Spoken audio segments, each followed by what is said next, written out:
let us know if you think we're crazy for thinking that or What do you do to earn money?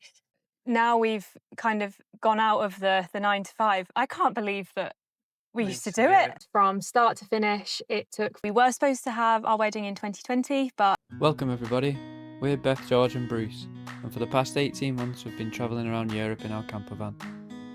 after falling in love with the west coast of Ireland, we took a chance on our biggest project yet. Join us as we take you from start to finish as we turn an abandoned cottage into our dream home.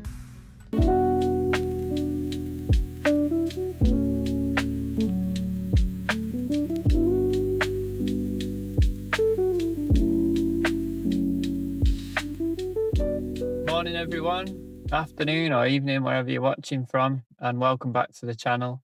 So today we thought we'd do a bit of a Q&A video because we've had quite a lot of comments and questions about the cottage and other things like that. And where we left you on the second video was we were still basically in the process of completing. We were in like this weird limbo phase where we didn't know what was happening. And that was, we filmed that a little while ago. So that was December, it actually completed. And from start to finish, it took 45 days. So from the auction to the basically point of completion, that whole thing was only 45 days, which Yeah. was pretty quick compared to like the usual process of buying a house outside of an auction. So we did have quite a few questions about the pre-auction process. So we'll just bundle this in together.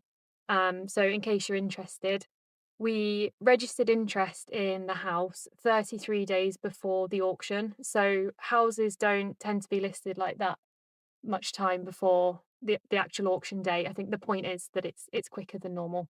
I think it's about a month, isn't it? Every month they bring out like the new houses that they're going to auction off at the end of that month. Yeah, I don't know how long ours was up for before we We looked at it, but saw I it, yeah. think it was pretty like I think it was pretty Yeah, new when we yeah. saw it. And then we went to view the property the next day. We didn't go and view it with anyone because it's a derelict property. There's no keys. There's nothing really. There's no rooms to show you Yeah. around. So we kind of went thinking, what on earth are we doing? Bear in mind, at this point, we had no intention of buying anything anytime in the future. So we went and just thought, what are we doing here? But yeah, as soon as we went into the house, we just thought, oh, actually, this looks pretty cool. Yeah. And then we got a full structure. Was it a full structural survey? Yeah, I Yeah, believe so, yeah. yeah. We got a full structural survey done. So again, a little bit strange having a survey done on a derelict property, but we just wanted to know like about the foundations, the the stone of the house and stuff, and basically anything that was kind of a bit of a warning. And with that as well, we had to do a bit of like uh chasing because it's an auction you and you've only got a month till that auction. You basically have to find someone, get them to go around do the structural survey before the auction. So you've only got a limited number of like days and stuff like that. You don't actually, I don't think it's a legal requirement for you to have one done, but they just recommend it obviously because there's going to be loads of stuff that comes up with it.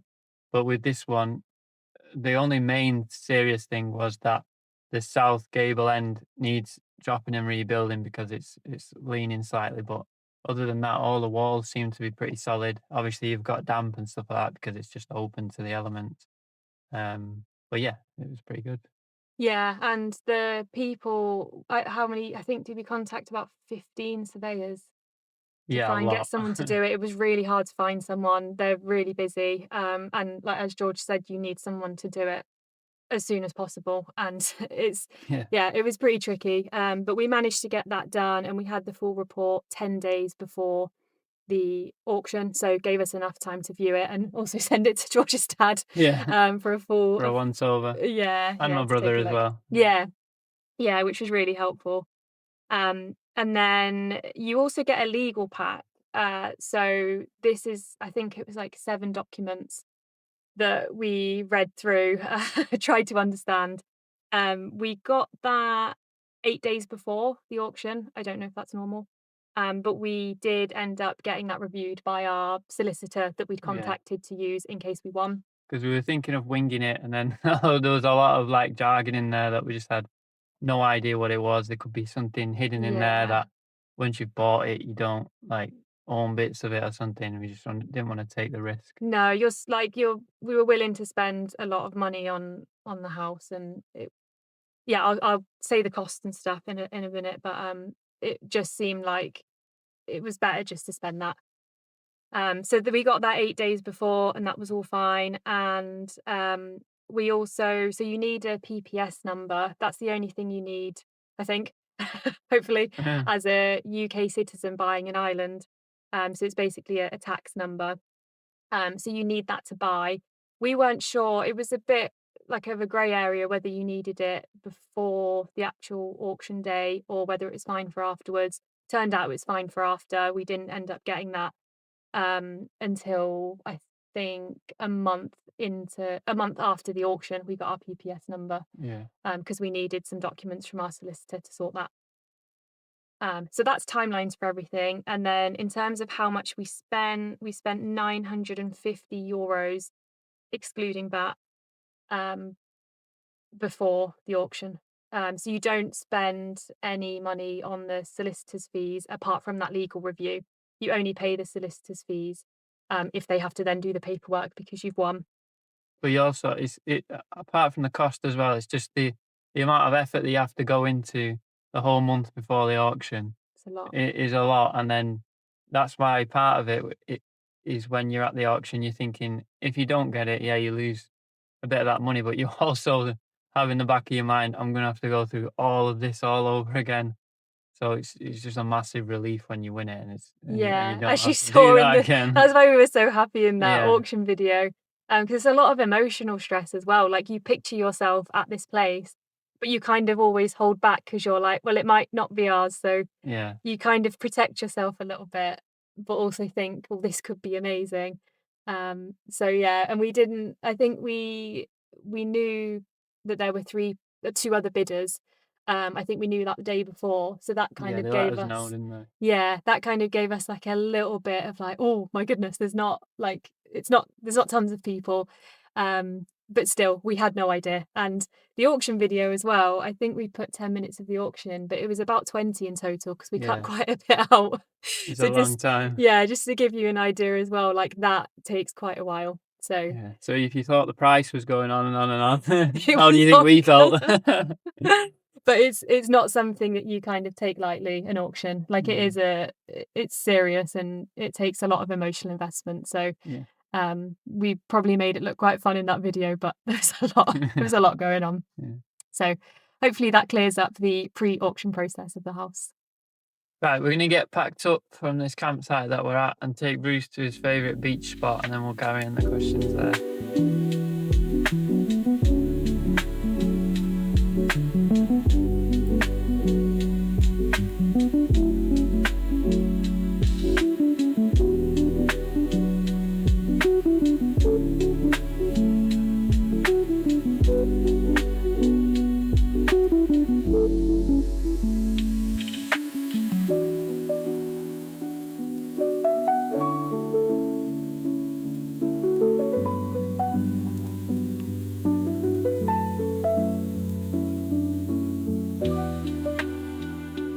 So the first question we've got is from Karen. So firstly, thank you so much for watching. Yeah, thanks, Karen. And the question is, how long have you been together and what made you decide to do van life? So we got together in 2013. So we met at uni, so in our first year. And I think it's probably a pretty rare case that we actually ended up living together throughout the whole of uni. And then 9 months after we finished uni, we then bought a house and lived in there for six years, I Yeah. think. Yeah, lived there for 6 years. And then in between that, somewhere along the line, we got married in 2021. We were supposed to have our wedding in 2020, but COVID scuppered those plans. So we ended up it was still a COVID wedding. We only had 15 people, but it actually worked out really well because we Yeah, we love realised, that. yeah,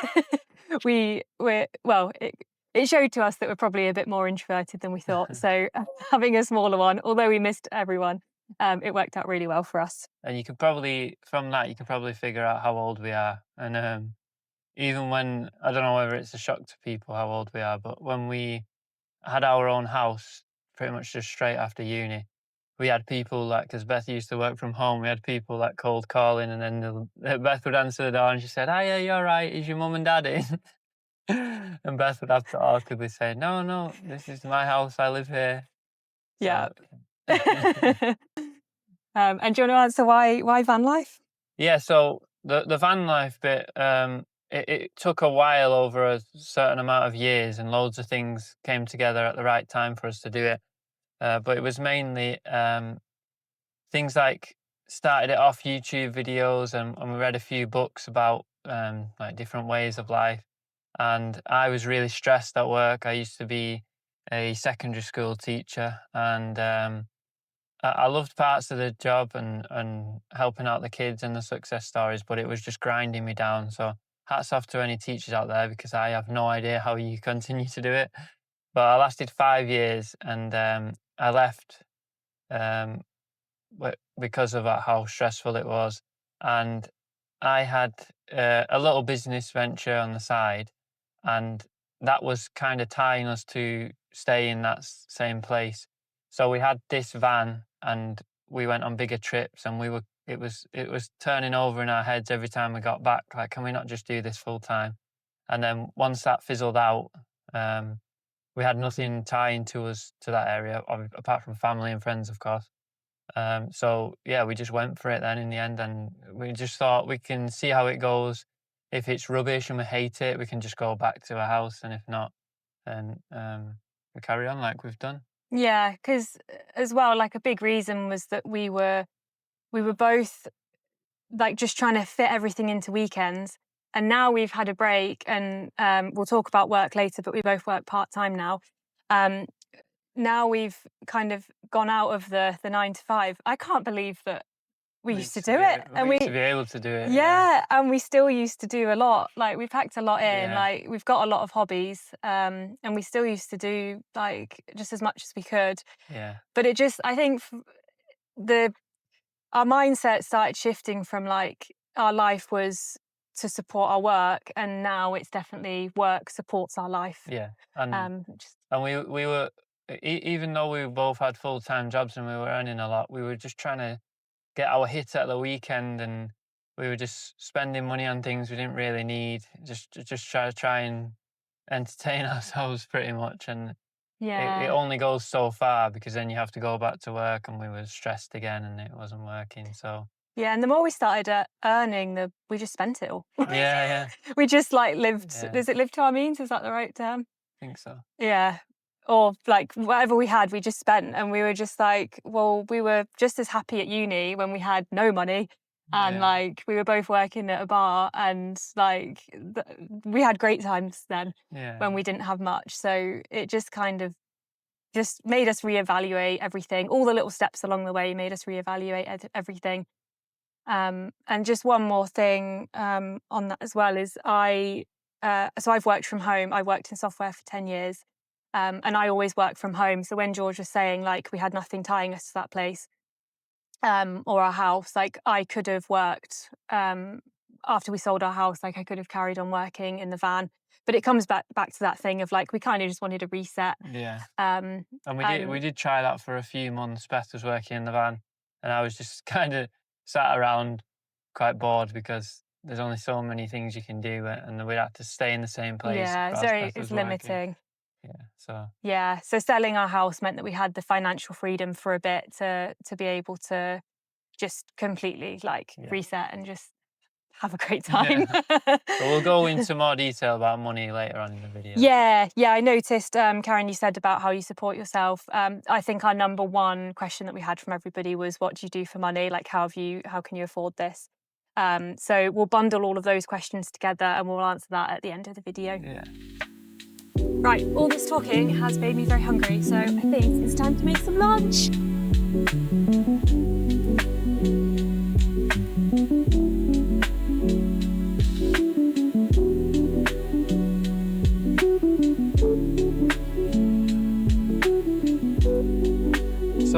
next question is from Craig Brown. So thanks, Craig. And he was just asking, have you got a time scale for completion, or does it take as long as it takes?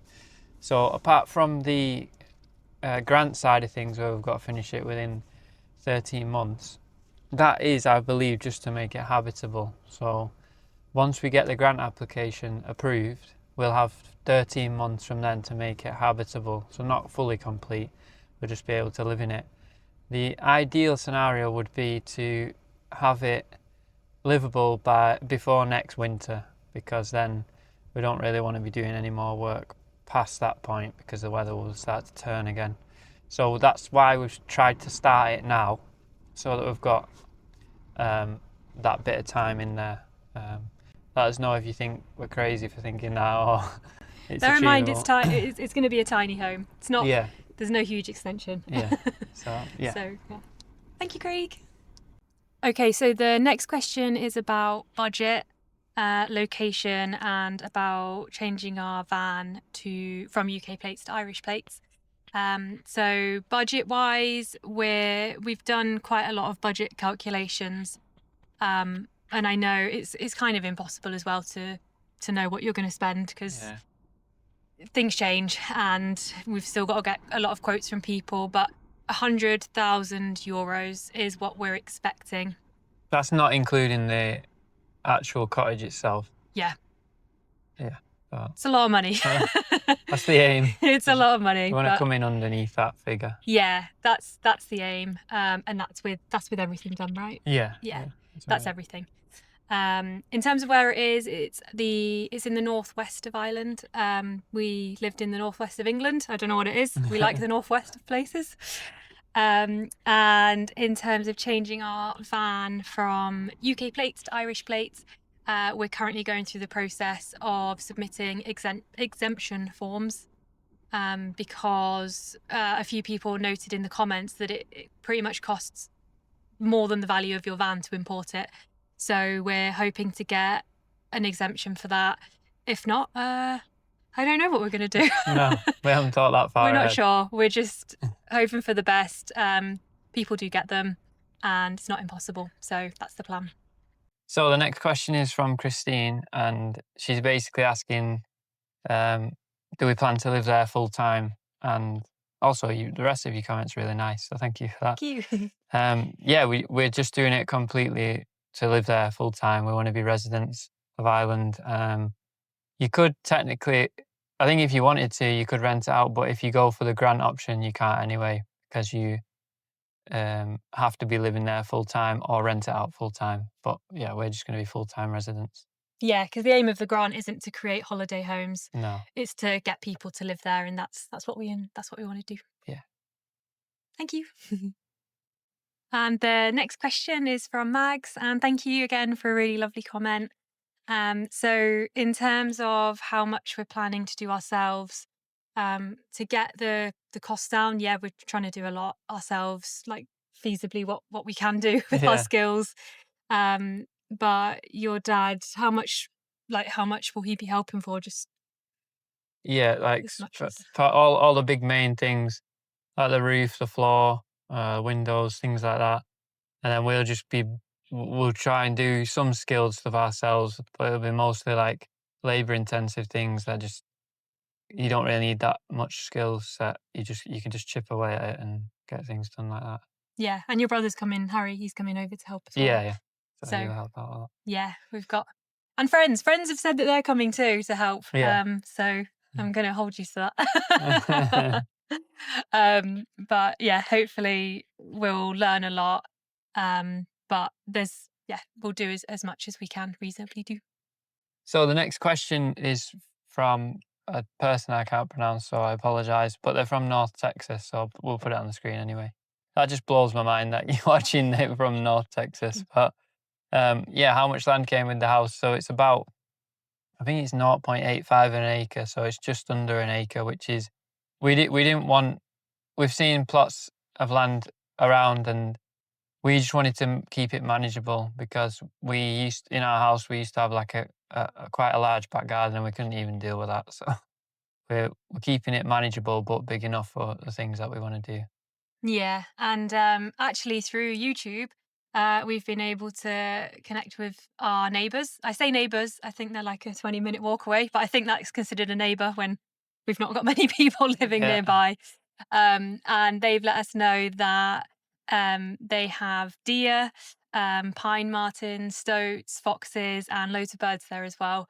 So our aim as well with the acre of land is to work with nature and not against it. So everything we're doing will have all of those animals in mind, and be aware like that's their home as well. So yeah, we're so excited Yeah. to see what comes by. So yeah, thank you for your question. So the next question was from Kenna from Bolton. So thanks for the comment. And it's just about a composting toilet. So we obviously have one in the van, and because we're gonna plan on getting a borehole well installed, we were thinking of having like a normal flushing toilet. But if we can do, we will try and incorporate some sort of composting toilet in there so that we try and reduce the amount of water and energy that we use.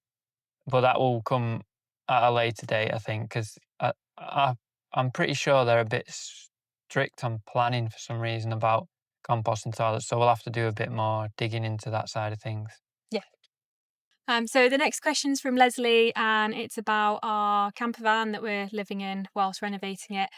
So I'll link a van tour because we did film a whole van tour for you to watch. So the next question's from Gaza. Great name, Gaza. All about where to go in Ireland. So I know you're going in June. We've only ever been in September, October, November. So definitely off season. I'm not sure how busy it is in June, but two of our favourite counties, specifically for lack of people, were County Mayo.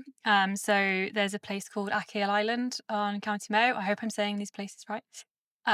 And it was so quiet and peaceful. Yeah, and And you could literally just park on the beach in your camper van, or car if um, you're in a car. and there'd just be surf right in front of you and mountains in the background. It was just amazing. Yeah, yeah, it was really lovely there. And also County Donegal as well.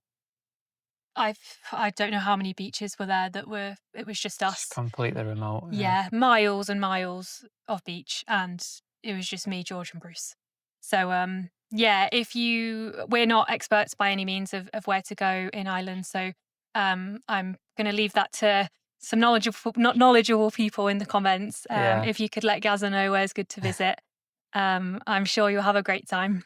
So the next question is all about money and how we're going to afford this whole project. So what we'll do is we'll make a coffee first and then sit down and answer that one.